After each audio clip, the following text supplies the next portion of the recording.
ഞാൻ ഒരു പുറത്തായി പോയി. കാണാലോ അല്ലേ? ആണോ? ഞാൻ ഇതിനകത്ത് ക്ലിയർ ആവോ? കാണാം. കുഴപ്പമില്ല ആദർശ്, കുഴപ്പമില്ല.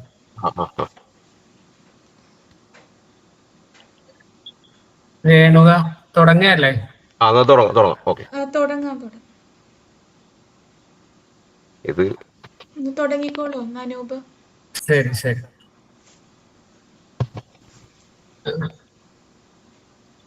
ഇത്രയും പ്രിയപ്പെട്ട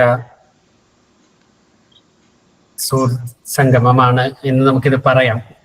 ഈ രസയാത്രയുടെ പ്രഭാഷണ പരമ്പരകളിൽ ആദ്യത്തെ പ്രഭാഷണമാണ് ഇന്ന് ഇവിടെ നടത്തുന്നത്.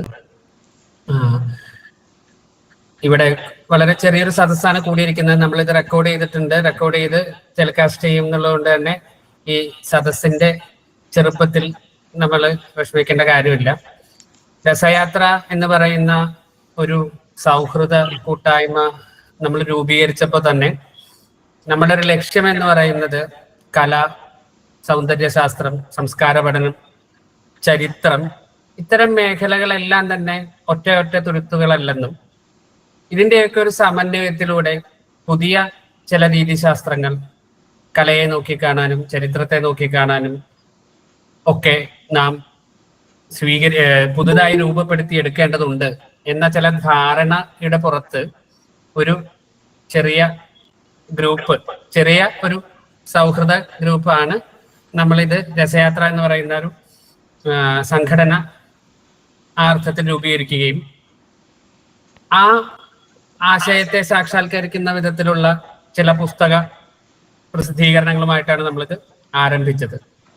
ഇപ്പൊ നമ്മൾ കുറെ കൂടി വിശാലമായ ഒരു പ്ലാറ്റ്ഫോം ഇതിനു വേണ്ടി തിരഞ്ഞെടുക്കുകയാണ്.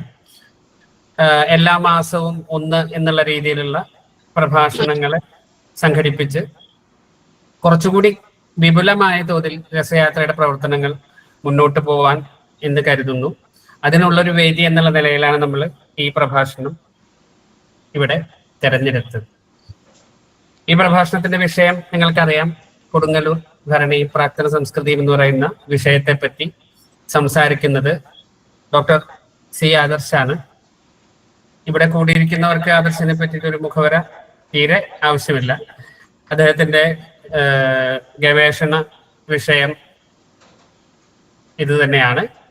അതുപോലെ കൊടുങ്ങല്ലൂരിന്റെ സാംസ്കാരിക ചരിത്രം എന്നുള്ള രീതിയിൽ ഏറ്റവും പ്രസക്തമായ ഒരു ഗ്രന്ഥവും അദ്ദേഹത്തിൻ്റെതായിട്ടുണ്ട്. ഇതൊന്നും ഇവിടെ പറഞ്ഞ് പരിചയപ്പെടുത്തി നേരം കളയണം എന്നില്ല. എത്രയും വേഗത്തിൽ ആദർശിനെ ഈ ഒരു വിഷയം അവതരിപ്പിക്കുന്നതിന് ക്ഷണിക്കുന്നു. 1 മണിക്കൂർ നീണ്ടു നിൽക്കുന്ന ഈ പ്രഭാഷണ പരമ്പരയിലെ ആദ്യത്തെ പ്രഭാഷണം നമ്മൾ രൂപകൽപ്പന ചെയ്തിരിക്കുന്നത് 40 മിനിറ്റോളം പ്രഭാഷണവും അതിനുശേഷം 20 മിനിറ്റോളം ചർച്ചയും എന്നുള്ള രീതിയിലാണ്. അപ്പോൾ ചർച്ചയിലും നിങ്ങൾ സജീവമായി പങ്കെടുക്കണമെന്ന് മാത്രം അഭ്യർത്ഥിച്ചുകൊണ്ട് സ്നേഹത്തോടുകൂടി ആദർശിനെ ക്ഷണിക്കുന്നു. ഓക്കെ. ഞാൻ എൻ്റെ ഭാഗത്തുനിന്ന് ഒരു ചെറിയൊരു ഞാനിന്ന് പുറത്തായി പോയി. എൻ്റെ ഒരു പെട്ടെന്നൊരു സാഹചര്യം മാറിപ്പോയി. അതിൻ്റെ ഒരു അസൗകര്യമാണ് വന്നത്, ക്ഷമിക്കണം. ഞാൻ ഇത് പലതവണ എഴുതുകയും പറയുകയും ഒക്കെ ചെയ്തിട്ടുള്ളൊരു വിഷയമാണ്. ചിലർ കേട്ടിട്ടുണ്ടാവാം. എന്നാലും അത് ഓരോ പ്രാവശ്യവും ഭരണിയുമായി ബന്ധപ്പെട്ടിട്ട് അന്വേഷിക്കുന്ന സമയത്തൊക്കെ പുതിയ സാധനങ്ങളൊക്കെ കിട്ടാറുണ്ട്. അതുകൊണ്ട് വളരെ കൗതുകരമുള്ള അല്ലെങ്കിൽ ഒരുപാട് ഇനിയും അന്വേഷണങ്ങൾ ആവശ്യമുള്ളൊരു മണ്ഡലമായിട്ടാണ് തോന്നുന്നത്. ഇപ്പോൾ രാമമാഷക്ക് ഇതിലുണ്ടെന്ന് കാണുന്നു. വളരെ സന്തോഷം.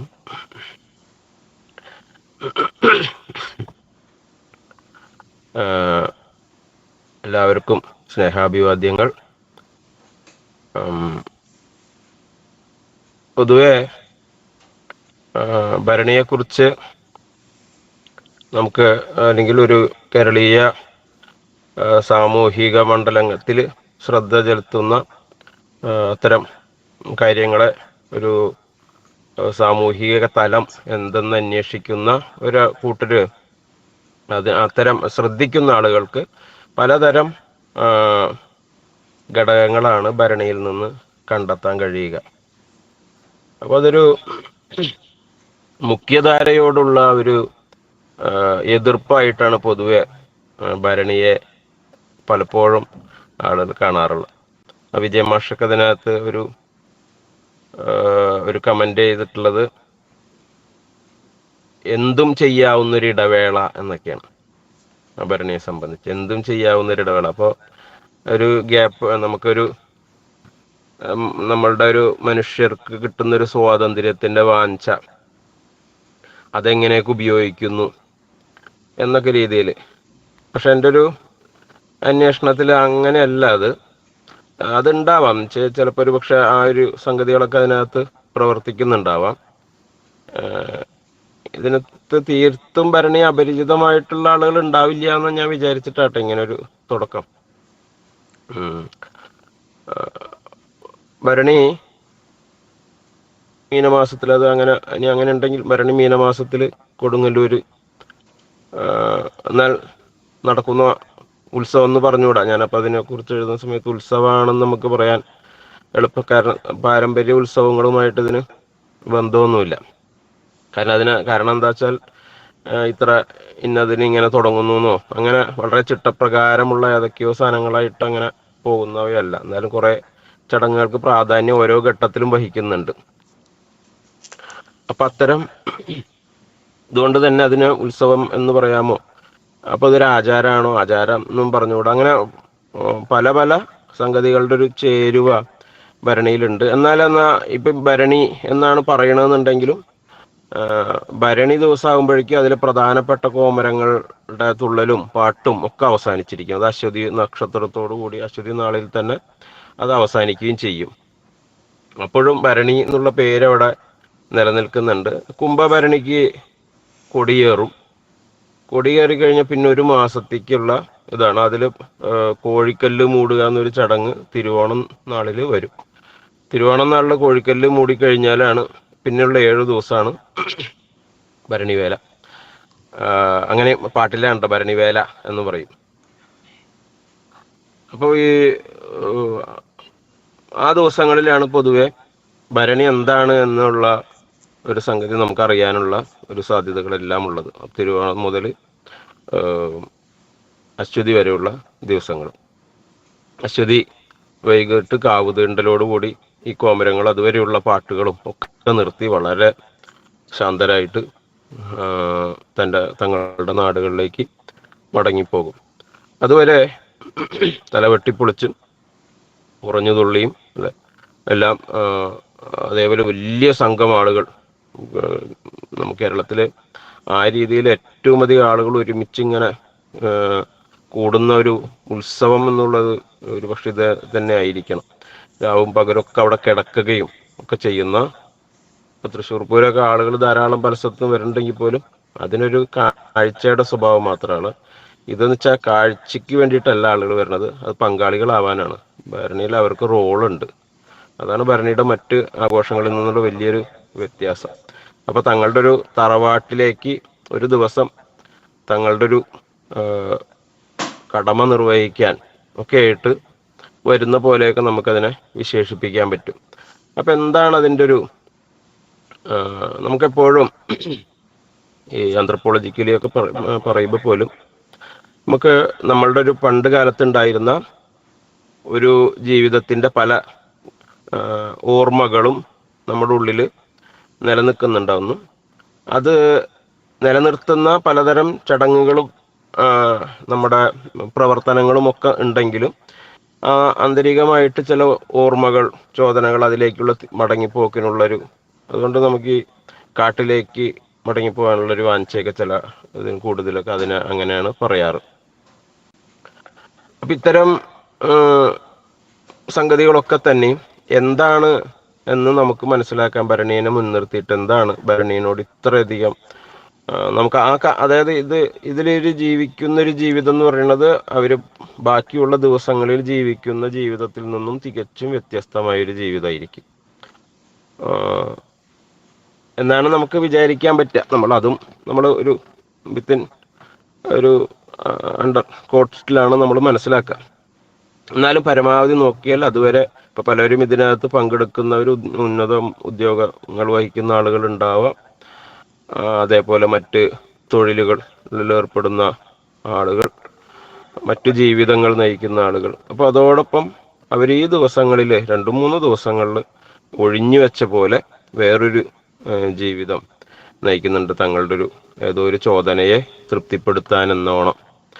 ആ അർത്ഥത്തിൽ എന്തും ചെയ്യാവുന്നൊരിടവേള എന്നുള്ളത് ജമാഷ് പറയണതിൽ കുറച്ചൊരു ഇതുണ്ട്.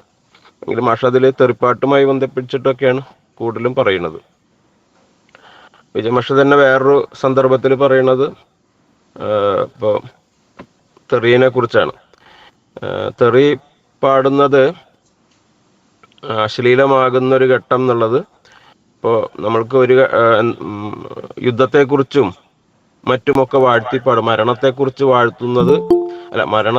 പറയുന്നത് മഹത്തരമായി മാറുകയും കാവ്യങ്ങളായിട്ട് മാറുകയും, എന്നാൽ ജനനത്തെക്കുറിച്ച് പറയുന്നത് അശ്ലീലമായി തോന്നുകയും ചെയ്യുന്ന ഒരു ബോധം, ഒരു തലതിരിഞ്ഞ ബോധം പിൽക്കാലത്ത് ഉണ്ടായതാണ് എന്ന് മാഷ് പറയുന്നുണ്ട്. അതുകൊണ്ട് രാമായണ മഹാഭാരതാദികളൊക്കെ മരണത്തെക്കുറിച്ചും യുദ്ധത്തെക്കുറിച്ചും ഒക്കെ വലിയ കാവ്യങ്ങളായിട്ട് മാറുമ്പോൾ തെറിപ്പാട്ട് ജനനത്തെക്കുറിച്ചാണ് പറയുന്നത്, അത് ലൈംഗിക പ്രവർത്തനത്തെക്കുറിച്ചാണ് പറയുന്നത്. ആ അർത്ഥത്തിൽ അത് തലതിരിഞ്ഞു പോകുന്നു എന്നുള്ളൊരു ആശയം പറയുന്നു. ഇത് ഒരർത്ഥത്തിൽ നോക്കി അതിൽ ഏറ്റവും പ്രധാനമായി നാം അതിൻ്റെ ഏറ്റവും ഒരു പ്രാക്തനതയെ കാണാൻ കഴിയുന്ന ഒരു ഘടകം തെറിപ്പാട്ടാണ്. അപ്പൊ എന്തിനാണ് ഈ തെറി പാടുന്നത് എന്നുള്ളൊരു ചോദ്യം ഭരണിയിലെ ആളുകളെ ഉന്നയിക്കാവുന്നതാണ്. അപ്പൊ അവിടെ നിന്ന് കിട്ടുന്ന ഉത്തരം എന്ന് പറയുന്നത് ഭഗവതിക്ക് ഇഷ്ടമാണ്. ഭഗവതി തീണ്ടാരി ആയിരിക്കുന്ന സമയത്ത് ഭഗവതിയുടെ ലൈംഗിക തൃഷ്ണയെ ശമിപ്പിക്കുന്നതിനു വേണ്ടി ലൈംഗിക ക്രിയകളെ കുറിച്ചുള്ള പാട്ടുകൾ പാടി അവരെ ഒതുക്കുന്നു, ശമിപ്പിക്കുന്നു, അല്ലെങ്കിൽ സന്തോഷിപ്പിക്കുന്നു എന്നൊക്കെയാണ് ഇതിനെ സംബന്ധിച്ച് പറയാറ്. അതേപോലെ അത് വളരെ പ്രബലമായൊരു ആ രീതിയിലാണ് അത് ഭഗവതിക്ക് ഇഷ്ടമാണ്, അതുകൊണ്ട് ഞങ്ങളത് പാടുന്നു. അപ്പൊ അത് പലതരത്തിൽ ഇപ്പൊ വേറൊരു പാട്ടിൽ തന്നെ പറയുന്നുണ്ട്, പാട്ടിനകത്ത് തന്നെ തല തന്നെ പോയാലും തെറി തന്നെ പാടണം, അതുകൊണ്ട് ദേവിക്ക് കോപമില്ല എന്ന് പറയും. അപ്പൊ തല തന്നെ പോകുന്ന ഒരു ഘട്ടം എത്തിയിട്ടുണ്ടാവാമായിരിക്കും തെറിനെ കുറിച്ചുള്ള ഒരു ഘട്ടത്തിൽ. പക്ഷെ എന്നാലും തെറി തന്നെ പാടണം, അതുകൊണ്ട് ദേവിക്ക് കോപമില്ല എന്നൊക്കെ പാട്ടിന്റെ അകത്ത് തന്നെ അതിന്റെ ലെജിറ്റിമൈസേഷൻ ഇത് ഏത് കാലഘട്ടത്തിൽ ഉണ്ടായി എന്ന് നമുക്കറിയില്ല. കാരണം അതിന് പ്രാക്തനതയെ കുറിച്ച് അതിന്റെയും പഴമയ്ക്ക് കുറച്ചും കൂടെ ആലോചിച്ച് നോക്കിക്കഴിഞ്ഞാൽ ഇത് കൊടുങ്ങല്ലൂർ മാത്രമല്ല ഉള്ളത്, ലോകത്തെല്ലായിടത്തും ഇത്തരം ആചാരങ്ങൾ, പാട്ടുകൾ നമുക്ക് നടക്കാറുണ്ട് എന്ന് മനസ്സിലാവും.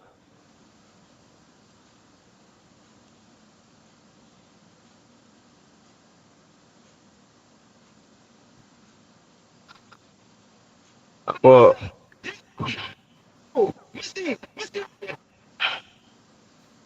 ഇത്തരം ആചാരങ്ങള്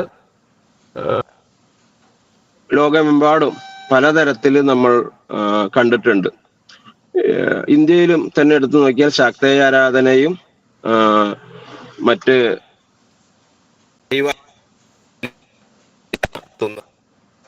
ഒക്കെ ലൈംഗികതയുമായിട്ട് പ്രത്യക്ഷ ബന്ധമുള്ള ഒന്നാണ്. ഇനി പല ഗോത്ര സമൂഹങ്ങളിലാവട്ടെ ലൈംഗിക ഉത്സവങ്ങൾ തന്നെ, രതി ഉത്സവങ്ങൾ ഉണ്ടാകാറുണ്ട്. ഇന്ത്യക്ക് വെളിയിൽ തന്നെ പല രാജ്യങ്ങളിലും ഫാലസ് വർഷിപ്സ് നടക്കുന്നുണ്ട്. ഏഷ്യൻ രാജ്യങ്ങളിൽ പലയിടത്തുണ്ട്. അങ്ങനെ നമുക്ക് അറിയാവുന്ന ധാരാളം ഘടകങ്ങൾ. ഇപ്പോൾ ആഫ്രിക്കയിലെ ചില ഗോത്രവിഭാഗങ്ങളിൽ തന്നെ നോക്കിക്കഴിഞ്ഞാൽ ഈ കാർഷിക ഉത്സവത്തിന്റെ ഭാഗമായിട്ട് നിലം വിതച്ച് തയ്യാറാക്കുന്ന സമയത്ത്, അടുത്ത വിത്ത് വിതയ്ക്കാവുന്ന പരുവത്തിലാകുന്ന സമയത്ത് സ്ത്രീകളും പുരുഷന്മാരും പാടത്ത് പോയി പറ്റ ലൈംഗികതയിൽ ഏർപ്പെടുന്ന രീതികളെ കുറിച്ച് CR കേരളോർമ്മയെ പോലുള്ളവർ മന്ത്രവാദവും മതവും എന്നുള്ള പുസ്തകത്തിൽ പറയുന്നുണ്ട്. അപ്പൊ അത്തരം പല ആചാരങ്ങൾ, ഫ്രേസറിന്റെ പല പുസ്തകങ്ങളിൽ ഇത്തരം രതി ആരാധനയുമായി ബന്ധപ്പെട്ടുള്ള ഫെർട്ടിലിറ്റി വർഷിപ്പ് എന്നുള്ള നിലയിലാണ് അതിനെ മനസ്സിലാക്കുന്നത്. ഈ അടുത്ത് ഞാനൊരു സെമിനാറിന് പോയപ്പോലും കാസർഗോഡ് ജില്ലയിൽ ഇതേപോലെ ഒരു പോത്തോട്ടം നടക്കുന്ന സമയത്ത്, ആ പോത്തോട്ടം കാർഷികോത്സവമാണെന്ന് നമുക്ക് സാമാന്യമായിട്ടൊരു ധാരണയുണ്ട്. പോത്തിനെ കൊണ്ട് ആ സമയത്ത് പുരുഷരായിട്ട് ചില ആളുകൾ പാടത്തിൻ്റെ ഒരു വശത്ത് പോയി സ്വയംഭോഗം ചെയ്യുന്ന ഒരു ഘടകം ഈ അടുത്ത് പോലും നടന്നിട്ടുണ്ട് എന്നും പറഞ്ഞിട്ടുണ്ട്. അപ്പോൾ ഇതൊക്കെ ഫെർട്ടിലിറ്റിയുമായി ബന്ധപ്പെട്ട് നമ്മളുടെ ഒരു പ്രാക്തനമായൊരു വിശ്വാസമാണ്. നമ്മൾ കൂടുതൽ വിളവുണ്ടാവുക എന്നുള്ളതാണെങ്കിൽ ആ കൂടുതൽ വിളവുണ്ടാകുന്നതിന് രതിക്രിയകൾ, മനുഷ്യൻ്റെ രതിക്രിയകൾ അനുകരിച്ചാൽ മതി എന്നുള്ളൊരു തത്വം പല വിശ്വാസത്തിൽ, അത് ഫ്രൈസറിൻ്റെ അനുകരണ മന്ത്രവാദം എന്നുള്ളൊരു സങ്കല്പവുമായിട്ട് ചേർത്ത് വെച്ച് നമുക്ക് മനസ്സിലാക്കാവുന്ന ഒരു സാധനമാണ്. അതെല്ലായിടത്തുമുള്ളൊരു കാര്യമാണ്. മറ്റൊരു പിന്നീട് അതിനെ പ്രത്യക്ഷത്തിൽ ലൈംഗിക, ഇതാണ് മറ്റു പെരുമാൾ മുരുകൻ്റെയൊക്കെ നോവലിൽ പറയുന്നുണ്ട്. അത് കേരളത്തിലെ കാളിസേവയിലൊക്കെ പറയുന്നുണ്ട്. ഒരു മുതുക്കുതുറ എന്നുള്ള സ്ഥലത്തെ തമിഴ്നാട്ടിൽ ഒരു അമ്പലത്തിൽ, തമിഴ്നാട്ടിലോ അത് ആന്ധ്രയിലോ അമ്പലത്തിൽ ഇതേപോലെ സ്ത്രീകൾ അവരുടെ റൗക്ക കൊണ്ട് അഴിച്ചിടുകയും അത് ഏതെങ്കിലും പുരുഷന്മാരെടുക്കുകയും ആ ദിവസം, അവിശേഷ ദിവസത്തിൽ ഈ സ്ത്രീയുമായിട്ട് ആ പുരുഷന് രതിയിൽ ഏർപ്പെടാൻ, അപ്പോൾ അതുകൊണ്ട് സാമ്പ്രദായികമായ രതിയുമായി ബന്ധപ്പെട്ടതല്ലാത്ത രതിയെയും അങ്ങനെ വർഷിപ്പ് ചെയ്യുന്ന, അത് ക്ഷേത്രത്തിലാണ് നടന്നിരുന്നത്. അപ്പം ഇങ്ങനെ ഒരു രതിയുമായി ബന്ധപ്പെട്ട് വലിയ ആഘോഷങ്ങൾ നടക്കുന്ന എല്ലാ സന്ദർഭങ്ങളിലും ഇത്തരം ആചാരങ്ങൾ അല്ലെങ്കിൽ നമുക്ക് കാണാവുന്നതാണ് പല ഘട്ടങ്ങളിലും. ഇതൊരു ഘട്ടം കഴിയുമ്പോൾ നമുക്കത് പ്രത്യക്ഷത്തിൽ ഈ രതിക്രിയകൾ ആവശ്യമില്ല എന്നുള്ളൊരു തോന്നൽ മനുഷ്യൻ്റെ ഒരു സാംസ്കാരിക പരിണാമത്തിൻ്റെ ഏതെങ്കിലും ഒരു തലത്തിൽ ഉണ്ടാവുകയും അത് പ്രതീകവൽക്കരിക്കുകയും ചെയ്യുന്ന രണ്ടാം ഘട്ടം വികസിക്കുക. അങ്ങനെയാണ് നമുക്ക് യഥാർത്ഥത്തിൽ ലിംഗാരാധനയെ കുറിച്ചുള്ള സങ്കല്പം വികസിക്കുക. അതൊരു ആർട്ടായിട്ട് മാറുകയും, അതേപോലെ ശക്തേയ പൂജകൾ, ശ്രീചക്രമൊക്കെ രതിയുമായി ബന്ധപ്പെട്ട ബിംബങ്ങളായിട്ട് വായിക്കപ്പെട്ടിട്ടുള്ളവയാണ്. അപ്പോൾ അതൊക്കെ നമുക്ക് സബ്ലൈം ചെയ്യാനുള്ള ഒരു ഇതായും. അപ്പോൾ അത്തരത്തിൽ തന്നെയാണ് ഇനി പ്രത്യക്ഷ രതി വേണ്ട, പരോക്ഷമായി ഇതിനെക്കുറിച്ച് പറഞ്ഞാലും മതി എന്നൊരു അവസ്ഥ ഉണ്ടാവുകയും ആ പറച്ചിലാണ് യഥാർത്ഥത്തിൽ രതിക്രിയയുമായി ബന്ധപ്പെട്ട് ഇത്തരം. അപ്പോൾ അതുകൊണ്ട് പലപ്പോഴും അതിലെ പുരാണ കഥകളൊക്കെ തന്നെ ഇതിനകത്ത് രതിയുമായി ബന്ധിപ്പിച്ചുകൊണ്ടുള്ള പാട്ടുകൾ ധാരാളമായിട്ട് കാണാൻ പറ്റും. വളരെ മനോഹരമായ കാവ്യഭാവനകൾ യഥാർത്ഥത്തിൽ ഈ പാട്ടുകളിലും ഉണ്ട്. അപ്പം അതാണ് അതിൻ്റെ സംബന്ധിച്ച്, അതിന്നും തുടരുന്നു എന്നുള്ളതാണ് നമുക്ക് കൊടുങ്ങല്ലൂരുമായി ബന്ധപ്പെട്ടിട്ട് നമുക്ക് മനസ്സിലാക്കാവുന്നൊരു തലം. അതേപോലെ ഇപ്പോഴും ഇതിൽ വളരെ അതിന് 2-3 തരത്തിൽ ഇതിൻ്റെ പാട്ടുകളെ കുറിച്ച് കാണാവുന്നതാണ്. ഇത് നാടൻപാട്ട് എന്നുള്ളൊരു ശാഖയിൽ തന്നെ പെടുന്നത് കൊണ്ട് തന്നെ അതിൻ്റെ ഒരു പ്രധാനപ്പെട്ട സ്വഭാവം നിരന്തരം പുതുക്കിക്കൊണ്ടിരിക്കും, നിരന്തരം പരിണമിച്ചുകൊണ്ടിരിക്കും, നിരന്തരം കൂട്ടിച്ചേർക്കപ്പെട്ടുകൊണ്ടിരിക്കും. അപ്പോൾ അത്തരം കൂട്ടിച്ചേർക്കലുകൾ ഭരണിപ്പാട്ടിലും ഉണ്ട്. അതുകൊണ്ട് പല കാലങ്ങളിൽ നടന്നു വന്നിട്ടുള്ളതുകൊണ്ട് ഇത് ഏത് കാലഘട്ടത്തിലാണെന്നോ ഒന്നും നമുക്ക് വളരെ വ്യവച്ഛേദിച്ച് പറയാൻ കഴിയില്ലെങ്കിലും പോലും വളരെ പ്രാചീനമെന്ന് മനസ്സിലാകാവുന്ന ധാരാളം പാട്ടുകൾ, ഇന്നിപ്പോൾ അത് അറിയണവരൊക്കെ എത്ര പേരുണ്ടെന്ന് നമുക്ക് നിശ്ചയില്ലെങ്കിലും ധാരാളം കിട്ടാനുണ്ട്. വളരെ അപൂർവമായിട്ട് ചില പാട്ടുകാർ പഴയ നല്ല പാട്ടുകൾ പാടുന്ന ഇതുണ്ട്. അതിൽ ഈ പറഞ്ഞ മാതിരി ഒരു രതിപ്രക്രിയയിൽ ഈ ഓരോ പാമ്പുമായിട്ട് ലിംഗത്തെ ഉപമിക്കുന്ന പാട്ടുകൾ, അതേപോലെ ശരീരശാസ്ത്രവുമായി ബന്ധപ്പെട്ടിട്ടുള്ള പാട്ടുകൾ, ഇതൊക്കെ ഓരോ ഘട്ടത്തിലെ മനുഷ്യൻ്റെ ഇത്തരം അറിവുകളൊക്കെ തന്നെ പാട്ടുകളിലും പ്രതിഫലിക്കുന്നതായിട്ട് കാണാൻ കഴിയും. അതേപോലെ ഈ പൂഷാനിരുദ്ധൻ കഥ, അതേപോലെ പാഞ്ചാലി ഭീമൻ്റെയും കഥ, ഇങ്ങനെ മഹാഭാരതത്തിലെയും ഭാഗവതത്തിലെയും ഒക്കെ കഥകൾ നമ്മൾ കേട്ടിട്ടുള്ള കഥകൾ, അത് രതിയുമായി ഏറ്റവും കോർത്തിണക്കിക്കൊണ്ട് പറയാൻ പറ്റുന്ന കഥാസന്ദർഭങ്ങളെ ഉപയോഗിച്ചുകൊണ്ട് ഇത് ഉപയോഗിക്കുന്നുണ്ട്. ഇപ്പം പലപ്പോഴും നോക്കുമ്പോൾ രതി ഒരു ആനന്ദത്തിനുള്ളൊരു വകുപ്പായിട്ടാണല്ലോ മനുഷ്യൻ അതിനെ കണക്കാക്കുന്നതും. മനുഷ്യന്റെ ഒരു പ്രത്യേകത. ആ രീതിയിലും ലോക സമൂഹങ്ങളിലൊക്കെ തന്നെയും രതിയുമായി ബന്ധപ്പെട്ട കഥകൾ ഉണ്ടാവുന്നത് പോലെ അടുത്തൊരു ഘട്ടത്തിൽ ഉണ്ടായതായിരിക്കണം പ്രത്യക്ഷ ലൈംഗികതയെക്കുറിച്ച് പറയുന്ന ഈ കഥകൾ ഒരു ഉം, ഒരു കാവ്യഭാവന ആയിട്ട് വികസിക്കുന്ന അത് അത് കുറേയൊക്കെ നമുക്ക് യഥാർത്ഥത്തിൽ ഇന്ന് നമുക്ക് കിട്ടുന്നുണ്ട്. ഇത്തരം പാട്ടുകളൊക്കെ പാടുന്ന ആളുകൾ ഇന്നും നമുക്കറിയാം. പിന്നെയും അതേ കൂടാതെ ഭക്തിപരമായ പാട്ടുകൾ ഇപ്പൊ നമുക്കറിയാം ഇത് മഞ്ചരിയിലുള്ള വളരെ വേറിട്ടൊരു ഈണ ഈണ സമ്പ്രദായം ഇതിനകത്തുണ്ട്, ഈ പാട്ടിലുണ്ട്. എന്നാൽ അത് പല താരാട്ടുപാട്ടായിട്ട് കൃഷ്ണഗാഥയിൽ പാടുമ്പോൾ പോലും നമുക്ക് ഇതിനകത്ത് ഇതേ സാധനം ഒരു കാവ്യ ഈ ഇതില് മഞ്ചരി വൃത്തം തന്നെ ഈ ഇത്തരം പാട്ട് ഭരണിപ്പാട്ട് പാടാനും ഉപയോഗിക്കുന്നത്. അതിൽ ഭക്തിപരമായ ധാരാളം പാട്ടുകളുണ്ട്. പിന്നെ പുതിയ കാലഘട്ടത്തിൽ ഇറക്കുന്ന ധാരാളം പാട്ടുകൾ. അപ്പൊ ഇങ്ങനെ പാട്ടുകൾ ഓരോ കാലഘട്ടത്തിലും കൂട്ടിച്ചേർന്ന് ഉണ്ടാവുന്നുണ്ട്. അതിനെ പലതരത്തിൽ നമുക്കതിനെ കാറ്റഗറൈസ് ചെയ്യാൻ പോലും പറ്റും. അപ്പോഴും അതിൻ്റെ ഒരു പ്രാക്തനത ഒരു ഘട്ടത്തിൽ നിലനിന്ന സംഗതി. പിന്നെ ഇതുമായി ബന്ധപ്പെട്ടൊരു ധാരാളം കഥകൾ, ഇതൊക്കെ തന്നെ അതിൻ്റെ ഒരു വിശ്വാസത്തെയും അതിൻ്റെ ഒരു പഴമയെയും നമുക്ക് പിന്നെ മറ്റൊരു ഇതിനെക്കുറിച്ചുള്ള ഒരു ആക്ഷേപം എന്താ വെച്ചാൽ ഈ ബൗദ്ധ മതത്തെ ഓടിക്കാൻ വേണ്ടിയിട്ടുള്ളത്. അപ്പൊ അത് യഥാർത്ഥത്തിൽ ചരിത്രത്തെക്കുറിച്ച് എപ്പോഴും കൃത്യമായ ചില നിരീക്ഷണങ്ങൾ എല്ലാ കാലഘട്ടങ്ങളിലും ഉണ്ടാകുമ്പോൾ പോലും പോപ്പുലർ ഹിസ്റ്ററി വേറൊരു തരത്തിൽ സഞ്ചരിക്കും. അത് കുറച്ചുകൂടെ ജനങ്ങൾക്ക് പെട്ടെന്ന് ബോധ്യപ്പെടുന്ന ഒരു ജനപ്രിയ ഭാവനകളെ മനസ്സിലാക്കുന്ന തരത്തിലുള്ള സ്റ്റേറ്റ്മെന്റുകൾ വന്നു കഴിഞ്ഞാൽ, അല്ലെങ്കിൽ അതിനെ തൃപ്തിപ്പെടുത്തുന്ന സ്റ്റേറ്റ്മെന്റുകൾ വന്നു കഴിഞ്ഞാൽ അത് ഒരുപക്ഷെ ഭയങ്കരമായിട്ട് ഹിറ്റായി പോകാനുള്ള സാധ്യതയുണ്ട്. അപ്പോൾ മോഡേൺ സെൻസിബിലിറ്റിക്കകത്ത് തെറി ഒരു മോശപ്പെട്ടൊരു കാര്യമായി മാറുന്ന, അല്ലെങ്കിൽ രതിയെക്കുറിച്ച് പറയുന്നത് തെറിയായി മാറുന്ന ഒരവസ്ഥ ഉള്ള കാലഘട്ടം. സഹോദരൻ അയ്യപ്പനെ പോലുള്ളവരൊക്കെ തെറി പറയരുത് എന്ന് ആഹ്വാനം ചെയ്യുന്നു. അപ്പോൾ നവോത്ഥാന കാലഘട്ടത്തിൽ പൊതുവെ നവോത്ഥാന നായകന്മാർ തെറി പാടില്ല, തെറി പറയാൻ പാടില്ല എന്ന് ആഹ്വാനം ചെയ്യുകയും അവിടെ വന്ന് പ്രവർത്തിക്കുകയും, സഹോദരൻ അയ്യപ്പൻ അങ്ങനെ വന്ന് കൊടുങ്ങല്ലൂർ വന്ന സമയത്ത് പുളിയുറുമ്പ് കൂട് പൊട്ടിച്ച് തലയിൽ എറിഞ്ഞു എന്നും ഓടിച്ചു എന്നും ഒക്കെ ചരിത്രം എന്നോണം കഥകളുണ്ട്.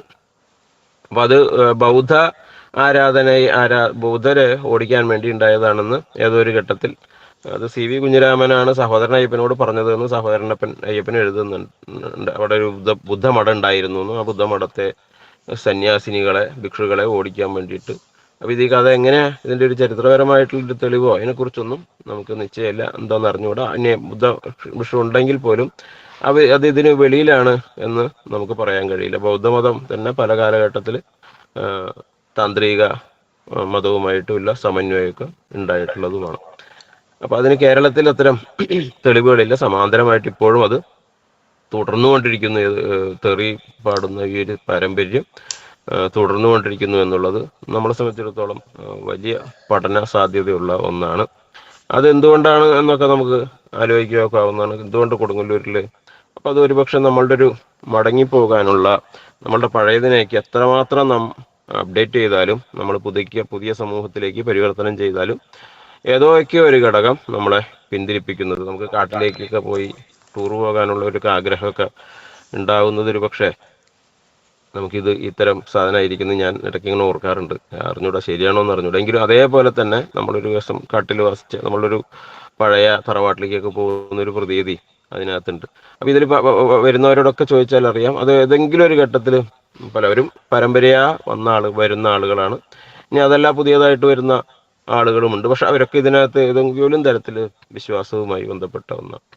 പിന്നെ മറ്റൊരു പ്രധാനപ്പെട്ടൊരു ഘടകം പറയാനായിട്ട് തോന്നിയിട്ടുള്ളത് അവിടുത്തെ കോമരങ്ങളുമായി ബന്ധപ്പെട്ടതാണ്. കോമരങ്ങള് ആരാണ് കോമരങ്ങൾ എന്ന് നോക്കിയാൽ അത് സാധാരണ വെളിച്ചപ്പാടല്ല.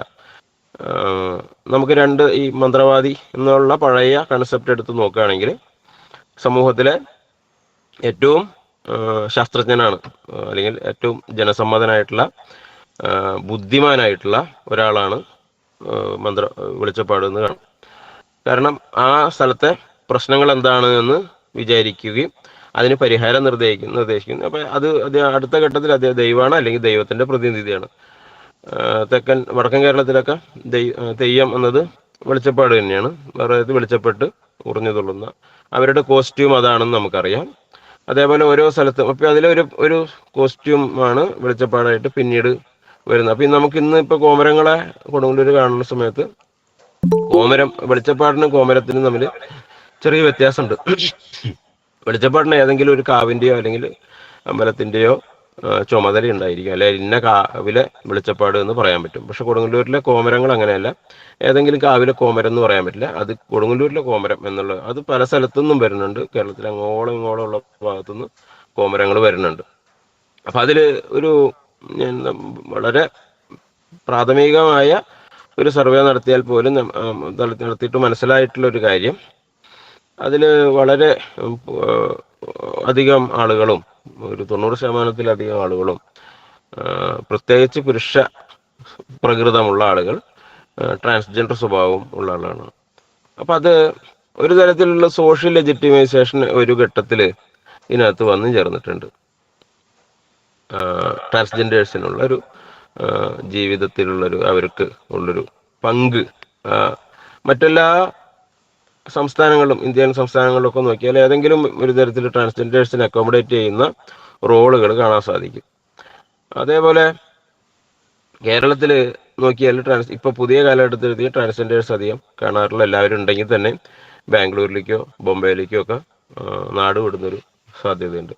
പക്ഷെ കേരളത്തിൽ എടുത്ത് നോക്കിക്കഴിഞ്ഞാൽ ഈ കോമരങ്ങളെ വെച്ചിട്ട് നോക്കുകയാണെങ്കിൽ ഒരു പക്ഷേ അതെൻ്റെ ഒരു നിരീക്ഷണം എന്നുള്ള നിലയിൽ പറയുകയാണ്, ഒരു വലിയ ശതമാനം ഇപ്പോൾ സ്ത്രീകളായിട്ടുള്ള കോമരങ്ങളോട് ഇനി കൂടുതൽ സംസാരിക്കുമ്പോഴൊക്കെ നമുക്കത് മനസ്സിലാക്കേണ്ടതുണ്ട്. കൂടുതൽ പഠനങ്ങൾ ആവശ്യമുണ്ട്.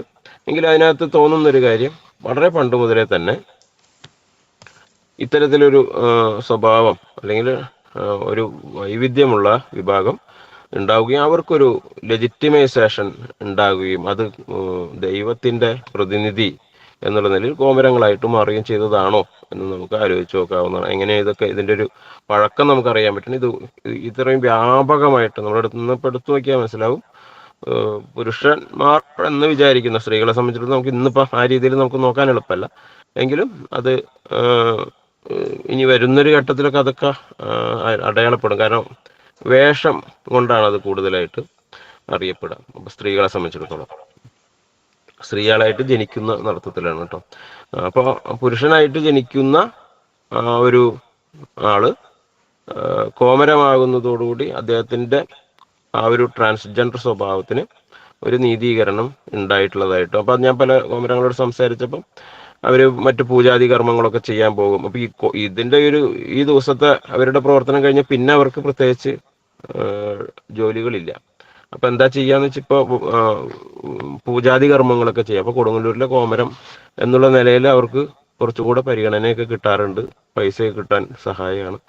പിന്നെ മാത്രമല്ല അപ്പം നാട്ടിലും അവർ കോമരാണ് എന്നുള്ളൊരു പ്രാധാന്യം കിട്ടുകയും ചെയ്യും. അപ്പോൾ ധാരാളം അതല്ലാത്ത കോമരങ്ങൾ ഉണ്ടായിട്ടുണ്ട്. പക്ഷെങ്കിലും ഇവ ധാരാളമായിട്ടുണ്ട് എന്നുള്ളതും ഇതിൻ്റെ ഏതോ ഒരു പഴമയെയാണ് കാണിക്കുന്നത്. ഏതോ ഒരു തലത്തിൽ അവർക്കുള്ളൊരു പദവിയാണോ ഇത്, ട്രാൻസ്ജെൻഡേഴ്സിനുള്ളൊരു സാമൂഹിക പദവി എന്നുള്ള നിലയിൽ തന്നെ ഇതിനെ മനസ്സിലാക്കാമോ എന്നൊക്കെ ഒന്ന് ആലോചിച്ച് നോക്കാവുന്നൊരു ഇത്. അപ്പോൾ ഇതിനെന്തായാലും ഒരു 1000 വർഷമൊക്കെ പഴക്കം കരുതാവുന്നൊരു സ്വഭാവം അതിനകത്തുണ്ട്. അവരുടെ വേഷത്തിലായാലും ഒക്കെ മറ്റ് ഇതിൽ നിന്നുള്ള വ്യത്യാസം നമുക്ക് കാണാൻ കഴിയും.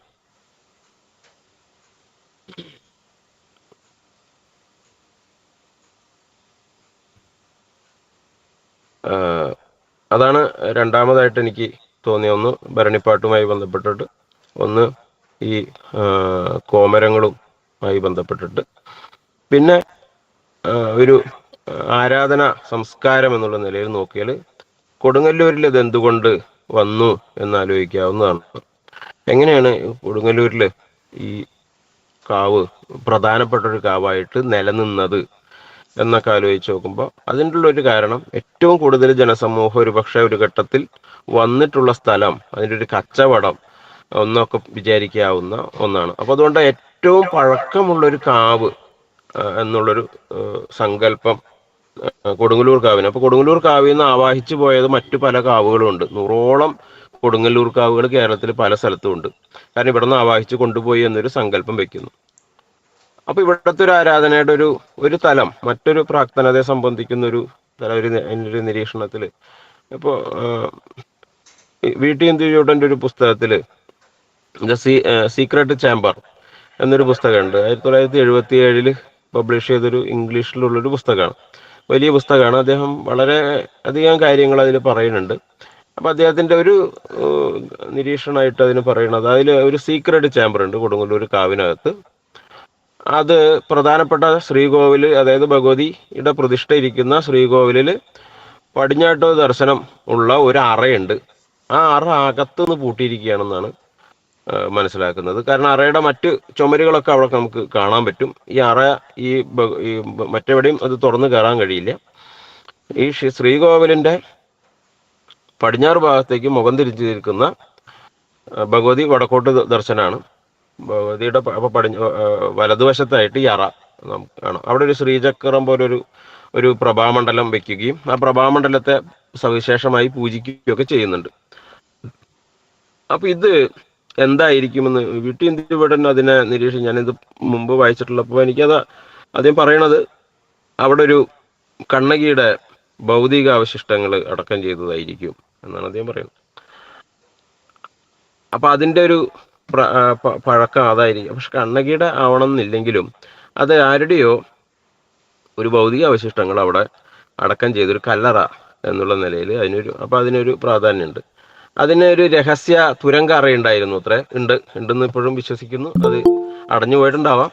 അത് ഈ അറയുടെ അടിയിൽ കൂടെ ഒരു തുരങ്ക അറ കുറച്ച് മാറിയിട്ടൊരു 100 മീറ്ററൊക്കെ 100-150 മീറ്റർ മാറിയിട്ടൊരു ക്ഷേത്രത്തിന്റെ അമ്പലത്തിന്റെ കിഴക്കേ ഭാഗത്തായിട്ടൊരു ചെറിയൊരു 4 ചുമരുള്ള പുരയുണ്ട്. ആ പുരയുടെ കല്ലിന്റെ മണ്ഡപമുണ്ട്. അവിടെ ഒരു തറയുണ്ട്. ആ തറയെ തുറന്ന് പുറത്തേക്ക് വരാൻ സാധിക്കുന്ന രീതിയിലാണത്രേ ചെയ്തിരുന്നത്. കാരണം അതിൽ ആ തുരങ്കപാത അടിയിലുണ്ട് എന്നുള്ള സങ്കല്പത്തിൽ അതിന്റെ ഇടയിൽ കൂടെ ആനയെ കൊണ്ട് പ്രദക്ഷിണം വെപ്പിക്കില്ല. ആ ഭാഗത്തുന്ന സമയത്ത് തിടമ്പ് താഴെ ഇറക്കി ഈ തിടമ്പുമായിട്ട് ഈ കാർമികൻ മുന്നോട്ട് പോവുകയും ആനയെ തിരിച്ച് അതേ കൂടെ തന്നെ കൊണ്ടുവന്ന് ഇവിടെ തിരിച്ചെത്തിയിട്ട് പിന്നെ വീണ്ടും ആനയുടെ മേലെ കയറി പ്രദക്ഷിണം പൂർത്തിയാക്കുകയും ചെയ്യുന്ന ഒരു കാര്യം ഇപ്പോഴും നടക്കുന്നുണ്ട്. അപ്പൊ അതിന്റെ അടിയിൽ എന്തോ ഉണ്ട്, അതിൽ കൂടെ ആനയെ കൊണ്ട് നടത്തിക്കരുത് എന്നൊരു സംഗതി നിലനിൽക്കുന്നുണ്ട്. അതെന്തോ എങ്കിലും ഈ ഇത് നോക്കിയാൽ നമ്മുടെ പഴയ എല്ലാ ആരാധനാലയങ്ങളും അല്ലെങ്കിൽ ആരാധനയുടെ ഒരു സംസ്കാരം, ഒരു പഴയ കേരളീയ ആരാധനയുടെ സംസ്കാരം, അത് ലോകത്തിൽ എല്ലായിടത്തും ഉള്ളതാണ്. അത് എടുത്തു നോക്കിയാൽ നമുക്ക് അറിയാം അത് പൂർവിക ആരാധനയാണ്. നമ്മൾ ഇടയിൽ ജീവിച്ചിരുന്ന ആളുകളാണ് നമ്മൾ ആദ്യം പൂജിക്കുന്നത് എന്നത് നമ്മൾ നോക്കിയാൽ മനസ്സിലാവും. അവർ തന്നെയാണ് വീരന്മാരായിട്ട് മാറുക. തെയ്യങ്ങളൊക്കെ വീരതെയ്യങ്ങളും ഒക്കെ ഉള്ളത് അവർ തന്നെയാണ്. നമ്മുടെ മുന്നിൽ ജീവിച്ചിരുന്ന മുത്തപ്പൻ ഒക്കെ പൂർവികാരൻ. ഇതൊക്കെ ഈ ഭൗതിക അവശിഷ്ടങ്ങൾ ആരാധിക്കുന്ന ഒരു സമ്പ്രദായം നമുക്ക് എല്ലായിടത്തും ഉണ്ടായിരുന്നു. പല മതങ്ങളിലും ഉണ്ട്. ഇപ്പം ക്രിസ്ത്യാനികളോ ജൂതന്മാരൊക്കെ എടുത്തു നോക്കിയാൽ കല്ലറകൾ വളരെ വിശുദ്ധമായിട്ടുള്ള സ്പേസാണ്. ജൂതന്മാരെ സംബന്ധിച്ചിടത്തോളം പള്ളിയേക്കാളും വിശുദ്ധമായിട്ട് സൂക്ഷിക്കേണ്ടത് അവരുടെ സെമിത്തേരിയാണ്.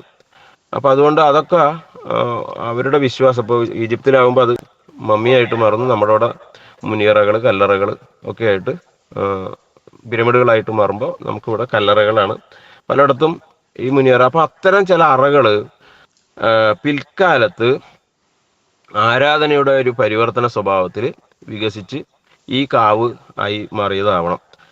അതുകൊണ്ട് തന്നെ അപ്പോൾ മറ്റു കാവുകളെ അപേക്ഷിച്ച് നോക്കിയാൽ ഇതൊരു പ്രാചീന സംസ്കൃതിയിൽ നിലനിന്നിരുന്നതും അപ്പോൾ അതുകൊണ്ട് പല ദേശങ്ങളിലേക്ക് പോയതും അതുകൊണ്ട് തന്നെ ആളുകൾ തിരിച്ചു വരുന്നതുമായിട്ടുള്ള ഒരു ശക്തി അല്ലെങ്കിൽ ഒരു പിടിച്ചു വലിക്കുന്നൊരു സ്വഭാവം ഈ കൊടുങ്ങല്ലൂർ കാവിന് ഉണ്ടായിട്ടുണ്ടാവാം. അത് മറ്റു കാവുകളിൽ ഇത്തരം രഹസ്യ അറകളുണ്ടോ അല്ലെങ്കിൽ അത്തരം ഭൗതിക ഇങ്ങനെ നിരീക്ഷിക്കാവുന്ന തരത്തിൽ എന്തെങ്കിലും അറകളുണ്ടോ എന്നൊന്നും നമുക്ക് അറിഞ്ഞുകൂടാ. ഇതിപ്പോൾ തുറന്നു നോക്കാനും നിശ്ചയില്ല. അതിനെ സംബന്ധിച്ചിടത്തോളം കഥകളൊക്കെ പ്രചരിക്കുന്നുണ്ട്. ഒരാളിങ്ങനെ തുറക്കാൻ ശ്രമിച്ചു എന്നും അയാളുടെ കണ്ണ് നഷ്ടപ്പെട്ടു എന്നൊക്കെയുള്ള കഥകൾ. അപ്പോൾ ഒരു നിഗൂഢ സ്വഭാവം ഇപ്പം അതിനെ വരുത്തിയിട്ടുണ്ട്. അപ്പം അതുകൊണ്ട് ഇപ്പം അങ്ങനെയാണ്. ആ ഒരു നിഗൂഢ സ്വഭാവത്തിനകത്താണ് ഇപ്പം അത് ഇരിക്കുക. എന്നാലും ഇത് എല്ലാവർക്കും അറിയണമെന്നൊന്നുമില്ല ഇപ്പോൾ. പക്ഷെ എങ്കിലും ഇങ്ങനെ ഒരു പറച്ചിലൊരു ഘട്ടത്തിൽ അതിനെ നിഗൂഢവൽക്കരിച്ചുകൊണ്ട് കുറച്ചും കൂടി ഒരു ഭക്തി ഉണ്ടാക്കാനായിട്ടൊക്കെ ആളുകളുടെ ഇടയിൽ ഉപയോഗിച്ചിട്ടുണ്ടാവും.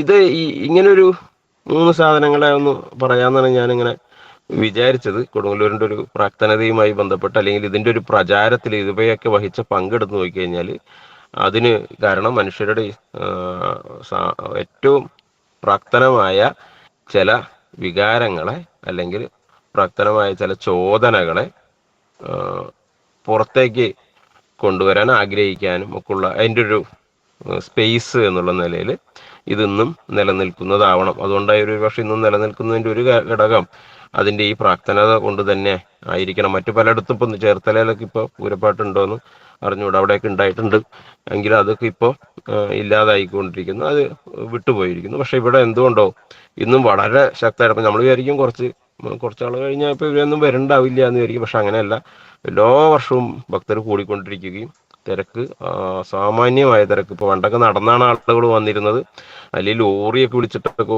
ഒരുപാട് ആളുകൾ ഒന്നിച്ച് വന്നിരുന്നെങ്കിൽ ഇന്നിപ്പോൾ എല്ലാവരും ടൂറിസ്റ്റ് ബസ്സുകളൊക്കെ ആയിട്ട് വളരെ സൗകര്യമുണ്ട്. അപ്പം അങ്ങനെ വളരെ സൗകര്യത്തിലാണ് വരുന്നത്. എങ്കിലും ധാരാളം ആളുകൾ നമ്മൾ ബസ്സിൽ തൃശ്ശൂരിൽ നിന്നൊക്കെ കൊടുങ്ങല്ലൂർക്ക് പാലക്കാട്ടിൽ നിന്നൊക്കെയുള്ള ഭക്തർ വരുന്ന സമയത്ത് തൃശ്ശൂരിൽ നിന്ന് കയറി കൊടുങ്ങല്ലൂരിൻ്റെ ഒരു അതിർത്തി ഇങ്ങനെ കിടക്കണം, കരുവന്നൂര് പുഴ അല്ല സോറി കരുപ്പടന പുഴ കടക്കുന്ന സമയത്ത് എല്ലാവരും ഒന്നിച്ച് പാട്ട് പാടുകയും ഒക്കെ ചെയ്യുക, ആവേശം കൊള്ളുകയും ഒക്കെ ചെയ്യുന്ന ബസ്സിൽ. അപ്പോൾ പൊതു സ്ഥലത്ത് പോലും അതൊക്കെ അനുവദനീയമായിരുന്ന ഒരു ഇനി ഇതിൽ ധാരാളം ഉണ്ട്. അത്തരം ഓരോ ചെറിയ ചെറിയ കാര്യങ്ങൾ എടുക്കുകയാണെങ്കിൽ നമുക്ക് ധാരാളം പറയാനുണ്ട്. ഇത്തരം പഴയ ചരിത്രത്തിൻ്റെ ഒരു പരിണാമ പ്രക്രിയയിൽ എന്തൊക്കെ ഉണ്ടായിട്ടുണ്ട് എന്നൊക്കെ നമുക്ക് അന്വേഷിക്കാവുന്ന, ഇഴവിരിച്ച് നോക്കാവുന്ന, ഏതൊക്കെ ഘട്ടത്തിൽ വന്നു എന്നൊക്കെ നോക്കാവുന്ന വിധത്തിൽ നമുക്ക് അറിയാം. പക്ഷെങ്കിൽ ഇത് ഈ ഒരു പാട്ട്, അതേപോലെ ഇതിൻ്റെ ഒരു കോമരങ്ങളുടെ ഒരു പ്രത്യേകത, അതേപോലെ ഈ കാവുമായി ബന്ധപ്പെട്ടിട്ട് അതിൻ്റെ ഒരു എന്തുകൊണ്ട് ഈ കാവിൽ തന്നെ ഇങ്ങനെ ഇത് വന്നു, ഭരണി പാട്ട് അല്ലെങ്കിൽ ഇത്തരം ആഘോഷം വന്നു എന്നതിനെ സംബന്ധിച്ചൊക്കെ നമുക്കൊന്ന് ആലോചിച്ച് നോക്കുമ്പോൾ ഇത്തരം ചില നിരീക്ഷണങ്ങളാണ്. അത് ഞാൻ ഇതിൻ്റെ ഒരു തുടക്കം എന്നുള്ള ഒരു രഥയാത്രയുടെ ഒരു ചർച്ചയുടെ തുടക്കം എന്നുള്ള നിലയിൽ പങ്കുവയ്ക്കാൻ എല്ലാവരും സുഹൃത്തുക്കളാണ്. അത്രയും പറഞ്ഞാൽ മതിയല്ലോ അല്ലേ? പിന്നെ എന്തെങ്കിലും ഡിസ്കഷൻ ഉണ്ടെങ്കിൽ നമുക്ക് കൂടുതൽ കൂട്ടിച്ചേർക്കാം. ഞാൻ നിർത്താലോ? ഇപ്പോൾ ഏതാണ്ട് ഒരു 40 മിനിറ്റ് താഴെ മാത്രം സംസാരിച്ചു. Okay okay okay. ഇനി എന്തെങ്കിലും ചർച്ച ഉണ്ടെങ്കിൽ അതുമായി ബന്ധപ്പെട്ട് സംസാരിക്കാം. ശരി. നമ്മള് മുമ്പ് സംസാരിച്ച പോലെ തന്നെ ആദർശ് വളരെ കൃത്യമായി ആ ഒരു ആശയം ഇവിടെ അവതരിപ്പിച്ചു. പല പെർസ്പെക്റ്റീവില് ജെൻഡർ പെർസ്പെക്റ്റീവ് വന്നു, ഫോക്ലോർ വന്നു, കൾച്ചർ സ്റ്റഡീസിന്റെ പെർസ്പെക്റ്റീവ് വന്നു. പലതരത്തിൽ നമുക്ക് എങ്ങനെ ഒരു വിഷയത്തെ കാണാം എന്നുള്ള കൃത്യമായ അർത്ഥത്തിൽ ഇത് ഒരു 40 മിനിറ്റ് കൊണ്ട് അവതരിപ്പിക്കാൻ പറ്റുന്ന ഒരു വിഷയം അല്ല എന്ന് നമുക്ക് എല്ലാവർക്കും അറിയാം. എന്നാൽ പോലും പല പെർസ്പെക്റ്റീവിലൂടെ ഈ വിഷയത്തെ എങ്ങനെ കാണാം എന്നുള്ളത് കൃത്യമായി ആദർശ് നമുക്ക് ഇവിടെ അവതരിപ്പിച്ചു. ഞാൻ എൻ്റെ ഗവേഷണ വിഷയം മന്ത്രവാദമായിരുന്നു. തൃശ്ശൂർ എറണാകുളം ജില്ലയിലെ ഒരു പ്രത്യേക വിഭാഗത്തിലെ മന്ത്രവാദവുമായി ബന്ധപ്പെട്ടായിരുന്നു എൻ്റെ ഗവേഷണ വിഷയം. അപ്പൊ ഞാൻ എൻ്റെ ഗവേഷണ വിഷയവുമായി ബന്ധപ്പെട്ട് നടക്കുന്ന കാലത്തിലൊക്കെ ഈ കൊടുങ്ങല്ലൂരിന്റെ ഒരു സവിശേഷ സാംസ്കാരിക ഭൂമിക കൃത്യമായും ഞാൻ സംസാരിക്കുന്നവരും അടയാളപ്പെടുത്തിയിരുന്നു. ഞങ്ങളുടെ നാട്ടിലൊക്കെ ഞാനൊക്കെ വളരെ ചെറുപ്പം മുതലേ കേൾക്കുന്ന ഒരു പ്രയോഗമാണ് പടിഞ്ഞാറൻ നാട്, പടിഞ്ഞാറൻ രാജ്യം എന്നാണ് കൊടുങ്ങല്ലൂരിനെ പറ്റി പറയുന്നത്. അതൊരു സവിശേഷ സങ്കല്പത്തിൽ അടയാളപ്പെടുത്തപ്പെട്ട ഒരു സ്ഥലം എന്നുള്ള നിലയ്ക്ക് ഈ തൃശ്ശൂർ ജില്ലയിലെ മന്ത്രവാദ പാരമ്പര്യത്തിനകത്തും വളരെ പ്രധാനപ്പെട്ട ഒരു സ്ഥലമാണ് ഈ കൊടുങ്ങല്ലൂർ കാവ്. ഇതുമായി ബന്ധപ്പെട്ട് ആദർശ് മുന്നോട്ട് വെച്ച പ്രധാനമായ 3 ആശയങ്ങളുമായി ബന്ധപ്പെട്ട ഒരു ചർച്ചയാണ് നമ്മൾ ഇനി ഉദ്ദേശിക്കുന്നത്. നമുക്ക് ഒരു 15-20 മിനിറ്റോളം നീണ്ടു നിൽക്കുന്ന ഒരു ചർച്ച. ഈ ചർച്ചയിൽ നിങ്ങൾ സജീവമായി പങ്കെടുക്കണം എന്ന് അഭ്യർത്ഥിക്കുന്നു. ഇതുമായി ബന്ധപ്പെട്ട നിങ്ങളുടെ നിരീക്ഷണങ്ങൾ നിങ്ങൾക്ക് പറയാം. ഇതുമായി ബന്ധപ്പെട്ട ആദർശിനോടുള്ള ചോദ്യങ്ങൾ നിങ്ങൾക്ക് ചോദിക്കാം. അതിനുള്ളൊരു വേദിയാണ്. ഓരോരുത്തരും സ്വയം മൈക്ക് ഓൺ ചെയ്ത് സംസാരിക്കണം എന്ന് അഭ്യർത്ഥിക്കുന്നു. നമസ്കാരം. ഞാൻ ബബിത, നാട്ടിക എസ്.എൻ. കോളേജിലെ ഇംഗ്ലീഷ് വിഭാഗ അധ്യാപികയാണ്. എനിക്ക് കാവുകളുമായിട്ട് ബന്ധപ്പെട്ടുള്ള ഒരു കാര്യമാണ്. നമ്മൾ കൊടുങ്ങല്ലൂര് കാവ് എന്ന് പറയുമല്ലോ. സാധാരണ ഇങ്ങനെ കാവ് ഭഗവതി കാവുകളും നാഗാരാധനയുമായി ബന്ധപ്പെട്ട കാവുകളും. അപ്പോൾ അത്തരത്തിലുള്ള ഒരു കാവ് പണ്ട് പുരാതന കാലത്ത് ഇവിടെ ഉണ്ടായിരുന്നോ എന്നതാണ് എൻ്റെ ഒരു സംശയം. ഇവിടെ അടുത്ത് മൂത്തകുന്നത്താണ് എൻ്റെ വീട്.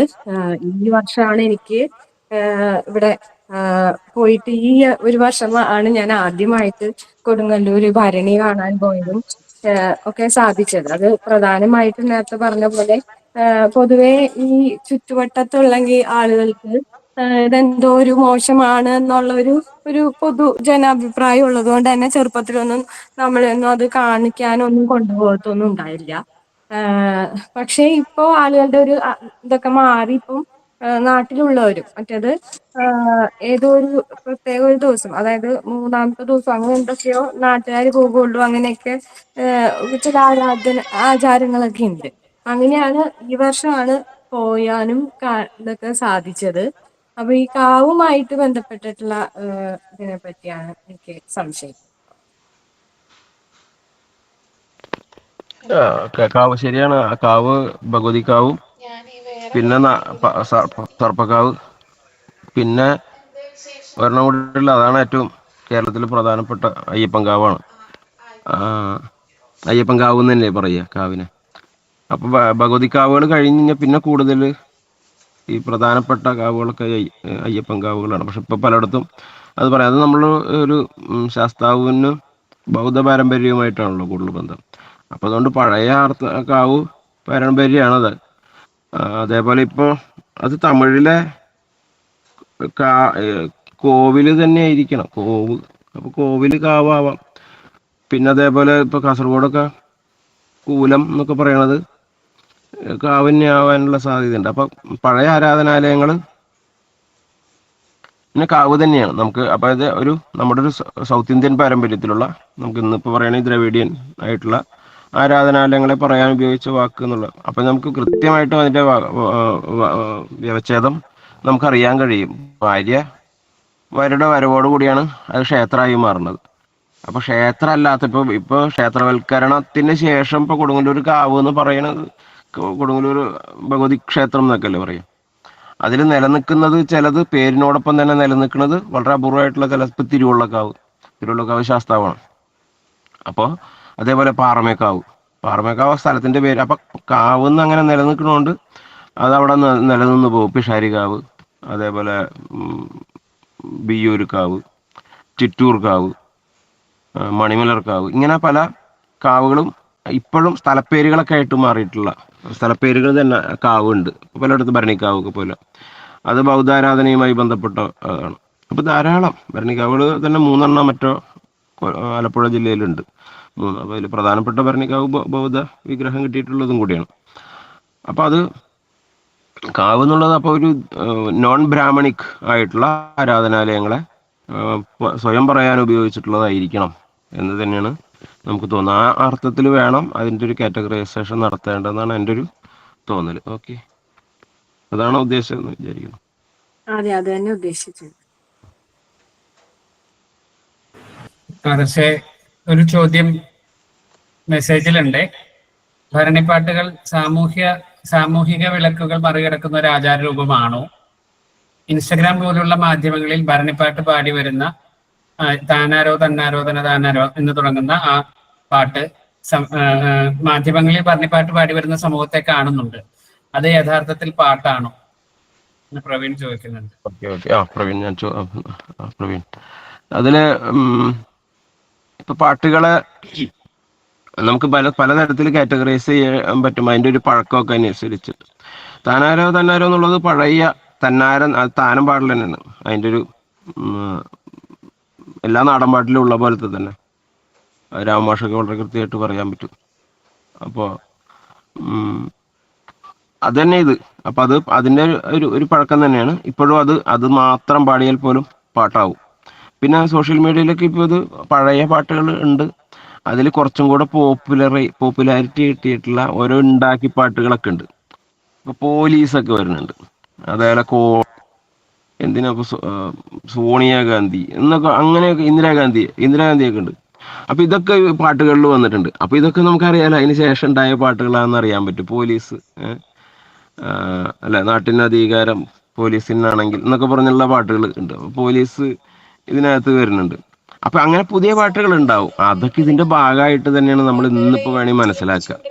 കാരണം ഇതൊക്കെ അപ്പൊ അതിന്റെ പഴയ ചിലപ്പോൾ അതൊന്നും ആയിരിക്കണം എന്നില്ല അതിന്റെ ആശയം അർത്ഥം.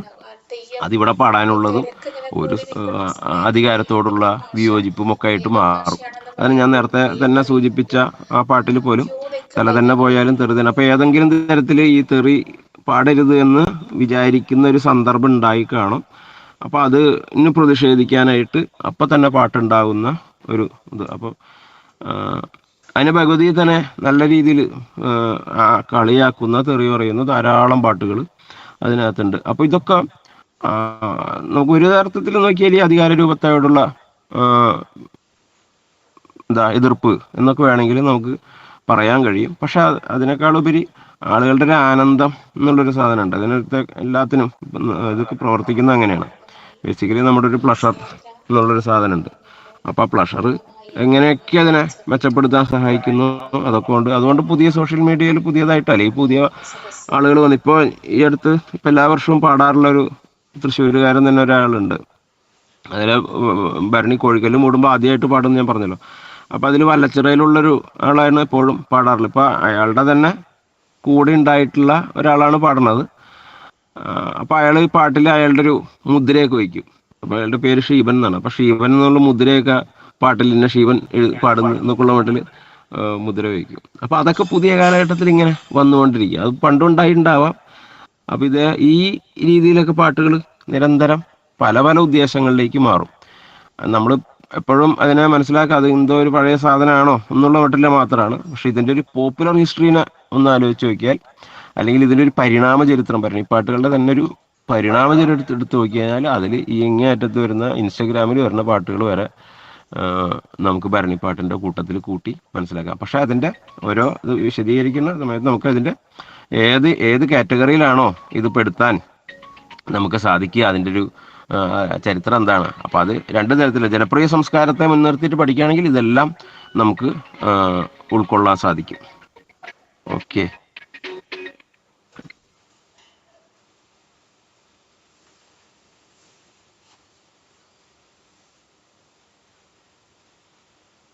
മാഷേ നമസ്കാരം, കേൾക്കുന്നുണ്ടല്ലോ അല്ലേ? പറഞ്ഞോളൂ. എൻ്റെ പേര് ജിഷ്ണു എന്നാണ്. ഞാൻ പട്ടാമ്പി സംസ്കൃത കോളേജിൽ റിസർച്ച് ചെയ്യാണ്.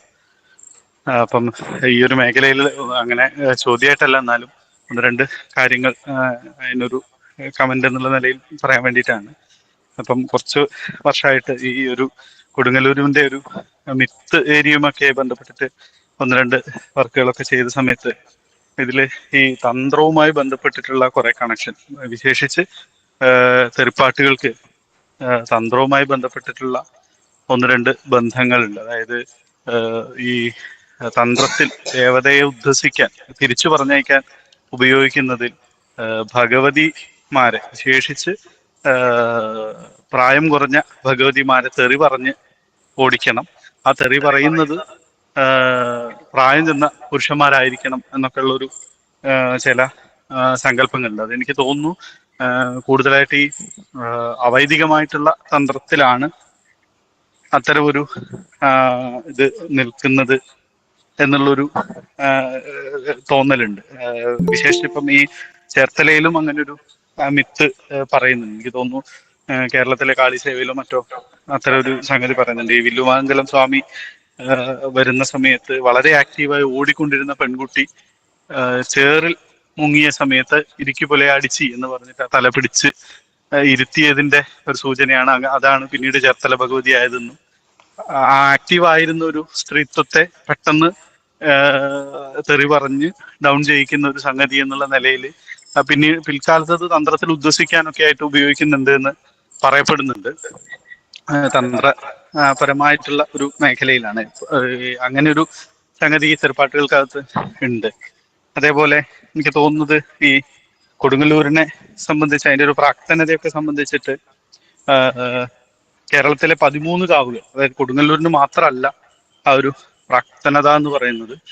പിന്നീട് ഈ കേരളത്തിലെ കുടുംബക്ഷേത്രങ്ങളിൽ ഉണ്ടായിരുന്ന, അല്ലെങ്കിൽ ഈ കുടുംബങ്ങൾ ഇങ്ങനെ അണുകുടുംബങ്ങളായി വന്ന സമയത്ത് അവിടെ ആരാധിച്ചിരുന്ന ദേവതകളെ മുഴുവൻ കൊണ്ടുപോയി ചേർത്തിട്ടുള്ള സ്ഥലം എന്നുള്ള നിലയിൽ ആണ് ഈ കൊടുങ്ങല്ലൂരിനെ പലപ്പോഴും കണക്കാക്കുന്നത്. ഇതിന്റെ പ്രധാനപ്പെട്ട ഒരു കാരണം എന്ന് പറയുന്നത് ആഹ് ഈ നേരത്തെ സൂചിപ്പിച്ചത്, അതായത് 13 കാവുകൾ നമ്മുടെ തിരുവർക്കാട്ട് എന്ന് പറയുന്ന മടൈക്കാവ് മുതലുള്ള മന്നമ്പുറത്ത് കാവ് അടക്കമുള്ള 13 കാവുകൾ, അത് എനിക്ക് തോന്നുന്നു നേരത്തെ സൂചിപ്പിച്ച പോലെ തന്നെ ഈ തന്ത്രവുമായി ബന്ധപ്പെട്ടിട്ട് അത് ഈ ക്രമകാളി സമ്പ്രദായം എന്നൊക്കെ പറയുന്ന കാശ്മീരിൽ നിന്ന് വന്നിട്ടുള്ള, കാശ്മീര ശൈവം അതിൻ്റെയൊക്കെ ഭാഗമായിട്ട് വന്നിട്ടുള്ള ക്രമകാളി സമ്പ്രദായത്തിന്റെ ഒക്കെ ഭാഗമായി വന്നിട്ടുള്ള ഈ 13 കാവുകൾ എന്നുള്ള നിലയിൽ അങ്ങനെ ഒരു ക്രോഡീകരണം അതിന് നടത്തിയിട്ടുണ്ട്. പിന്നെ നേരത്തെ ഒരു ചോദ്യം വന്നതിൽ ഇത് കാവുമായി ബന്ധപ്പെട്ട് കൊടുങ്ങല്ലൂർ കാവ് എന്നുള്ള നിലയിൽ എങ്ങനെയാണ് പറയപ്പെടുന്നത് എന്നുള്ളത്, കാവിൽ തന്നെ 2 വിഭാഗം ഉണ്ടെന്ന് തോന്നുന്നു. വിശേഷിച്ച് ഈ ജലാശയത്തിനടുത്തുള്ള കാവുകളിലാണ് ഈ പറയുന്ന 13 കാവുകളും നിലകൊള്ളുന്നത്. അതിൽ തന്നെ ഈ ഇത്തരത്തിൽ ആരാധന നടത്തുന്ന കാവുകളുള്ളത് കൊടുങ്ങല്ലൂരിന്റെ വടക്ക് പ്രദേശത്തേക്കാണ്. 2 കാവുകൾ മാത്രമാണ് കൊടുങ്ങല്ലൂരിന് പുറത്ത് ആയിട്ടുള്ളത്. പനയന്നാർക്കാവും വേറെ ഏതോ ഒന്നുകൂടിയാണ് ഈ ഇതിന് പുറത്തായിട്ടുള്ളത്. ബാക്കി നേരത്തെ പറഞ്ഞ 13 കാവുകളിൽ 11 എണ്ണവും കൊടുങ്ങല്ലൂരിന് ഇപ്പുറത്തേക്കാണ് ഉള്ളത്. അതിൽ മടൈക്കാവ് അടക്കമുള്ള എനിക്ക് തോന്നുന്നത് രുചിത് വിധാനം എന്ന് പറഞ്ഞിട്ട് പ്രത്യേകതരം പിടാരകന്മാരെന്നൊക്കെ പറഞ്ഞ ആളുകൾ ഈ ബലി കൊടുത്ത് പൂജ കഴിക്കുന്ന ഒരു സംഗതിയൊക്കെയാണ് അവിടെ നടക്കുന്നത്. അപ്പോൾ അത്തരത്തിലൊരു എന്താ നമ്മളിപ്പം എക്സോട്ടിക് എന്നൊക്കെ പറയാവുന്ന തരത്തിലുള്ള ചില പ്രാക്ടീസുകൾ ഈ തന്ത്രത്തിന്റെ ഭാഗമായിട്ടും അവിടെ നടക്കുന്നുണ്ട്. പിന്നെ മാഷ് നേരത്തെ പറഞ്ഞ കൊടുങ്ങല്ലൂരിലെ ആ രഹസ്യറയെ കുറിച്ചിട്ട് ഈ നമ്മുടെ പാലക്കാട് നെന്മാറ ഭാഗത്ത്, നെന്മാറയല്ല യഥാർത്ഥത്തിൽ നെന്മാറ ഭഗവതിയുടെ മൂലസ്ഥാനം എന്ന് പറയപ്പെടുന്നത് നെല്ലിയാമ്പതി കുന്നുകളിലാണ്. അത് ഈ നെല്ലിയാമ്പതിയിലെ ഇതും നെന്മാറ വൈദിക തന്ത്രമാണെങ്കിൽ നെല്ലിയാമ്പതിയിലെ വൈദികമായ തന്ത്രമാണ്. അവിടെ ഉള്ളൊരു സ്ത്രീ ഈ വിഷയത്തെ കുറിച്ചിട്ട് മീൻസ് അവർ കോമരമാണ്, നെന്മാറ ഭഗവതിയുടെ കോമരമാണ്. അവർ സംസാരിച്ചിട്ടുണ്ടായിരുന്നു. അപ്പോൾ സംസാരിച്ച സമയത്ത് അവർ പറഞ്ഞിരിക്കുന്നത് കണ്ണകി മിത്തുമായി ബന്ധപ്പെട്ടിട്ട് നമുക്ക് കൊടുങ്ങല്ലൂരിന് വലിയൊരു കണക്ഷൻ ഉണ്ടല്ലോ. അപ്പൊ കണ്ണകിയുടെ അവശിഷ്ടങ്ങൾ സൂക്ഷിച്ചിരിക്കുന്ന സ്ഥലമാണ്. അതുകൊണ്ട് അതിൽ അതാണ് അങ്ങനെ തുറക്കാതിരിക്കുന്നത് എന്നുള്ളതും, കൊടുങ്ങല്ലൂർ ഭഗവതി യഥാർത്ഥത്തിൽ കണ്ണകിയല്ല. അവർ പറഞ്ഞാണ്, അവരുടെ ഒരു വാമൊഴിയിൽ അവർ പറഞ്ഞൊരു സംഗതിയാണ്. അവർ വർഷങ്ങളായി ഈ കോമരമാണ്. അപ്പൊ അവർ പറഞ്ഞത് ഈ കണ്ണകിയുടെ അവശിഷ്ടം, മൃതദേഹം സൂക്ഷിച്ചിരിക്കുന്ന സ്ഥലമാണ് ഈ പറയുന്ന തുറക്കാത്താറ എന്നും, യഥാർത്ഥത്തിൽ ഈ കൊടുങ്ങല്ലൂർ ഭഗവതി എന്ന് പറയുന്നത് ഭദ്രകാളിയാണ് എന്നൊക്കെയുള്ള തരത്തിലുള്ള വാമൊഴി കഥകളും ഈ ഒരു അന്വേഷണത്തിന്റെ ഒക്കെ ഭാഗമായിട്ട് കേട്ടിട്ടുണ്ട്. അപ്പൊ ചോദ്യമായിട്ടല്ല, ഇങ്ങനെ 1-2 സൂചനകൾ മാഷ് പറഞ്ഞ ഏരിയയുമൊക്കെ ബന്ധപ്പെട്ടിട്ടുള്ളത് ഒന്ന് പങ്കുവച്ചു എന്നേ. അത് വളരെ നന്നായി എന്തായാലും.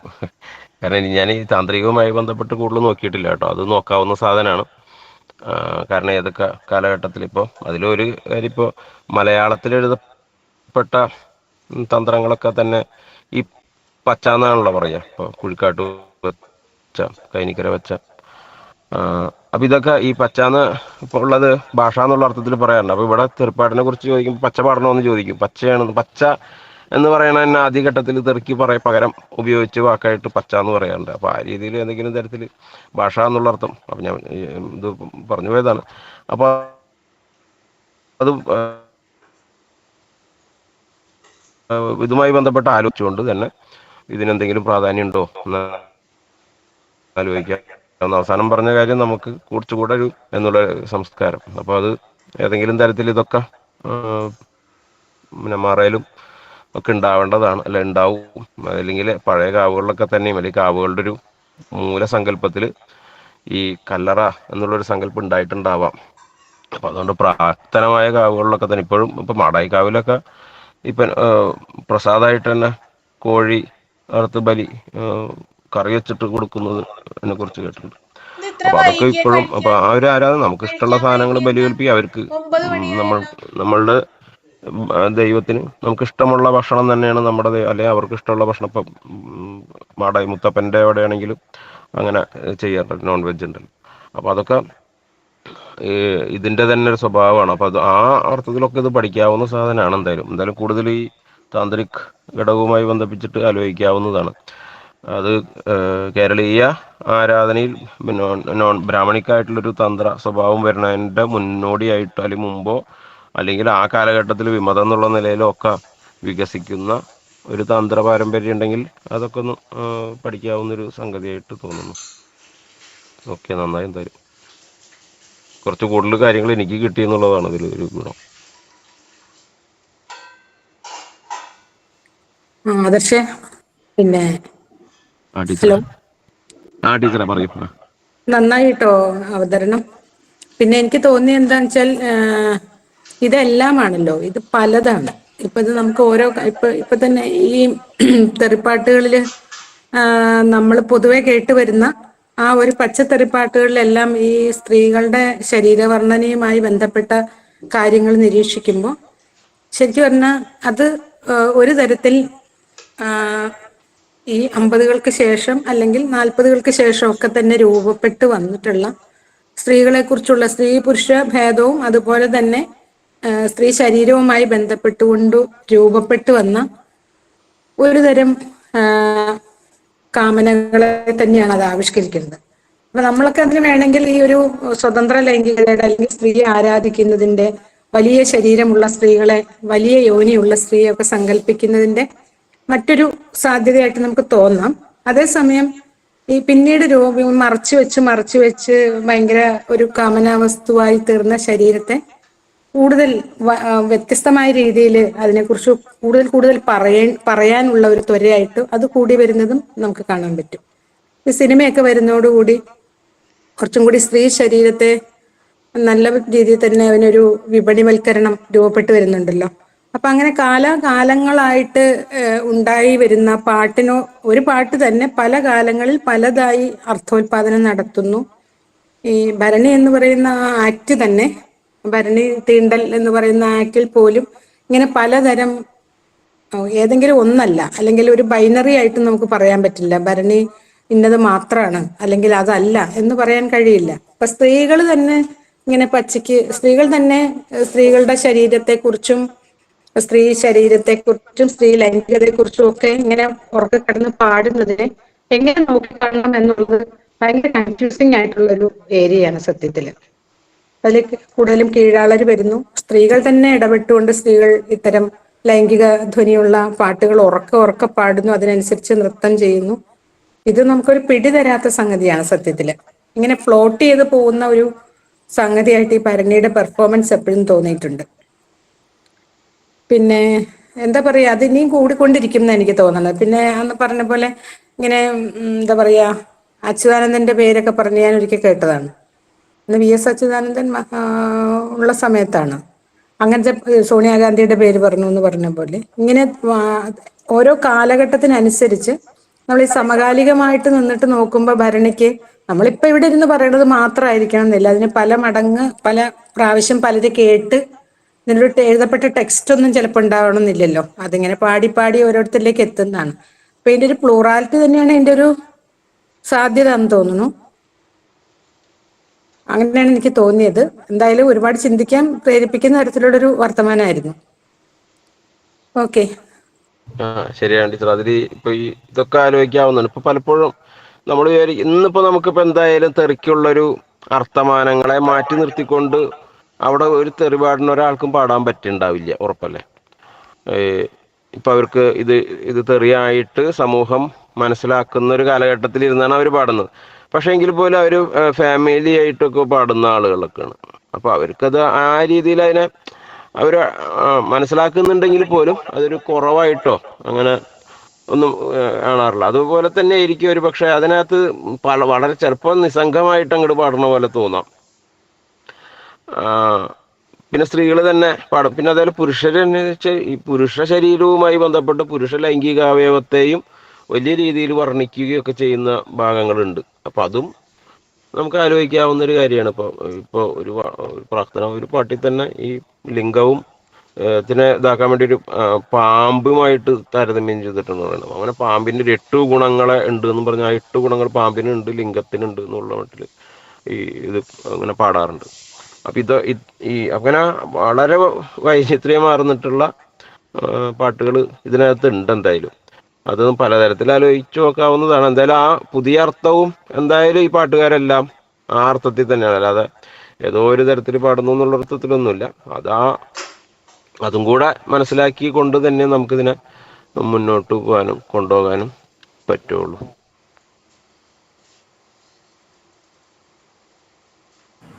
സമയം നമുക്കിപ്പോൾ 9 മണി കഴിഞ്ഞു. ഇനി എന്തെങ്കിലും അത്യാവശ്യം ചോദ്യങ്ങൾ ഉണ്ടെങ്കിൽ ചോദിക്കാം, ഇല്ലെങ്കിൽ നമുക്കിത് വൈൻഡപ്പ് ചെയ്യേണ്ട സമയമായി. കാരണം ഈ ഭരണി പോലുള്ള ഒരു വിഷയങ്ങൾ ഇവിടെ പറഞ്ഞ എല്ലാ ചർച്ചകളും നമുക്ക് മനസ്സിലാവുന്ന ഒരു കാര്യം എന്ന് പറയുന്നത് അത് നിരന്തരമായ ഡിസ്കോഴ്സുകൾ, അതിനകത്ത് തന്നെ മറ്റു പല ഉത്സവങ്ങൾ, ഇപ്പോൾ തൃശ്ശൂർ പൂരം പോലെ വളരെ സിസ്റ്റമാറ്റിക് ആയിട്ട് സമയബന്ധിതമായി നടന്നു വരുന്ന ഒരു ഉത്സവ ആഘോഷങ്ങളിൽ അതിനകത്തും കണ്ടംപററി ഡിസ്കോഴ്സ് ഇല്ല എന്നല്ല പറയുന്നത്, പക്ഷെ അതിനേക്കാൾ വിഭിന്നമായ സമകാലിക സമൂഹവുമായിട്ട് നിരന്തരം വ്യവഹാരം ചെയ്ത് പുതുക്കപ്പെടുന്ന ഒരു സ്വഭാവം ഉള്ള ഒന്നിനെ പറ്റിയിട്ടുള്ള സംസാരം, അങ്ങനെ ഒരു പെട്ടെന്ന് നമുക്ക് അവസാനിപ്പിക്കാവുന്ന ഒരു സംസാരത്തിലേക്ക് അല്ല അത് പോകുന്നത്. എന്നിരിക്കലും ഇന്ന് സംസാരിച്ചതുമായി ബന്ധപ്പെട്ട ചോദ്യങ്ങളോ നിരീക്ഷണങ്ങളോ ഉണ്ടെങ്കിൽ നമുക്ക് വേഗം അതുകൂടി പറഞ്ഞാൽ നമുക്ക് മെല്ലെ ഈ പ്രഭാഷണം ഇവിടെ വൈൻഡപ്പ് ചെയ്യേണ്ട സമയത്തിലേക്ക് കിടക്കുകയാണ്. ആരെങ്കിലും ഇനിയും പറയാനുണ്ടെങ്കിൽ പെട്ടെന്ന് പറയണമെന്ന് അഭ്യർത്ഥിക്കും.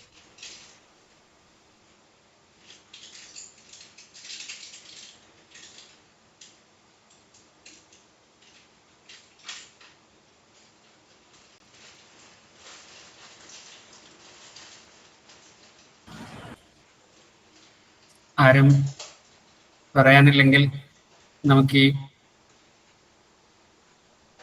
പ്രഭാഷണ പരമ്പരയുടെ ആദ്യ സംരംഭം ഇവിടെ അവസാനിപ്പിക്കാമെന്ന് വിചാരിക്കുന്നു. ആദർശ് കൺക്ലൂഡ് ചെയ്യുന്നുണ്ടോ?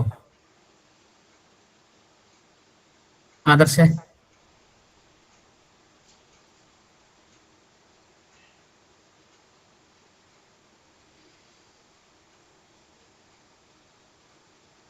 ഓക്കെ. ഈ രഥയാത്രയുടെ ആദ്യ പ്രഭാഷണ പരമ്പരയിൽ ഏകദേശം 20ഓളം പേര് ഇന്നിവിടെ പങ്കെടുത്തു. ആളുകളുടെ എണ്ണത്തിലല്ല, പങ്കെടുക്കുന്ന ആളുകളുടെ സജീവതയിലാണ് ഓരോ ചർച്ചകളും വിജയിക്കുന്നത്. ഈ പ്രഭാഷണ പരമ്പരകൾ ഓരോന്നും നമ്മൾ ഇനി രഥയാത്രയുടെ യൂട്യൂബിൽ അവൈലബിൾ ആക്കാമെന്ന് കരുതുന്നു. അതുപോലെ തന്നെ വർഷാവസാനത്തിൽ അത് പ്രസിദ്ധീകരണത്തിലേക്കും കൊണ്ടുപോകണം എന്ന് രഥയാത്ര കരുതുന്നുണ്ട്. രഥയാത്രയുടെ ഓരോ പുസ്തകങ്ങളും ഈ അർത്ഥത്തിൽ തന്നെയാണ്, ഒരു ന്യൂനപക്ഷത്തെയാണ് ആദ്യം അഭിസംബോധന ചെയ്തു വരുന്നതെന്നുണ്ടെങ്കിലും മെല്ലെ മെല്ലെ അക്കാദമിക് മേഖലകളിൽ ആ പഠന രീതിശാസ്ത്രം നമുക്ക് പ്രബലമായി നമ്മളുടെ ഒരു മുഖമായി മുന്നോട്ട് വയ്ക്കാൻ നമുക്കാവുന്നുണ്ട്. അത്തരമൊരു ആശയം മുന്നോട്ട് വച്ചിട്ടുള്ള ഈ പ്രഭാഷണ പരമ്പരയുടെ ആദ്യ സെഷൻ ഇവിടെ അവസാനിക്കുകയാണ്. ഈ പ്രഭാഷണത്തിൽ മുഖ്യ പ്രഭാഷണം നിർവഹിച്ചത് രഥയാത്രയുടെ തന്നെ പ്രധാന ഘടകങ്ങളിൽ ഒരാളായ, പ്രധാന വ്യക്തികളിൽ ഒരാളായ ഡോക്ടർ സി ആദർശാണ്. അദ്ദേഹത്തിന് ഔപചാരികതയുടെ പേരിൽ ഈ രഥയാത്രയുടെ നന്ദി അറിയിക്കുന്നു. കൂടാതെ ഇവിടെ ഈ പ്രഭാഷണ പരമ്പരയിൽ പങ്കെടുത്ത് അത് കേട്ട് സജീവമായ ചർച്ചകളിൽ പങ്കെടുത്ത് ഇവിടെ സന്നിഹിതരായ എല്ലാ സഹൃദയരോടുമുള്ള നന്ദി അറിയിക്കുന്നു. രഥയാത്രയുടെ അടുത്ത പ്രഭാഷണവും ഉടൻ തന്നെ അറിയിക്കുന്നതാണ്. നിങ്ങൾ ഇന്ന് നൽകിയ സഹകരണം അടുത്ത പ്രഭാഷണത്തിൽ കൂടി ആഗ്രഹിച്ചുകൊണ്ട് നിർത്തുന്നു. നന്ദി, നമസ്കാരം.